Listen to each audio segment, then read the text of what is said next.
Болашаққа бағдар рухани жаңғыру атты мақаласында елбасы бүгінгі жас ұрпақтың бойына сүйіспеншілік, патриоттық сезімді қалыптастыру керектігін айтты.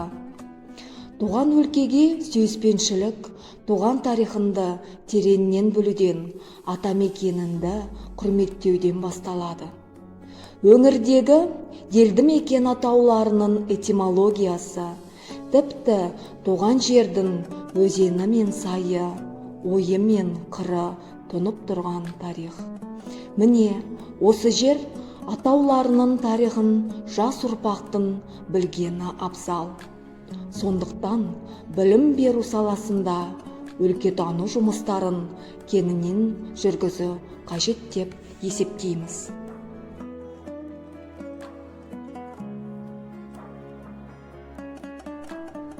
Осы Ескелді ауылында бүгінде көп қолданыста болмай, бірте-бірте көмескіленіп, халық жадынан шығып бара жатқан жүздеген әр заманның куәгеріндей атаулар бар. Бұл атаулар көп жайттан сыр шертеді. Сол төңіректе тұрған халықтың таным түсінігінен, тарихынан хабар береді. Тарихты біз өткен өркениет қалдықтарынан, жазылған деректерден және халық ауыз әдебиетінен біле аламыз. Мұның өзі талай өзгеріске ұшырағандар. Дегенмен барлығымызға аян ортақ шындық бар. Егер естіген, оқыған, көргендеріміздің түбі бір болса, онда шындыққа ең жақыны сол болмақ.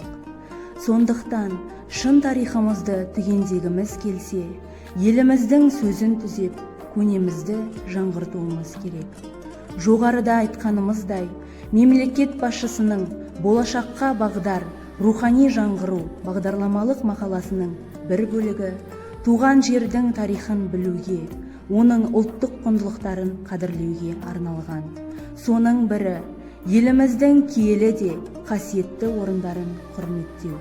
Олардың тарихы мен тағылымын бүгінгі жас ұрпақтың бойына сіңіру. Тарихыңды білмей, болашағыңды болжай алмайсың деген бабаларымыз.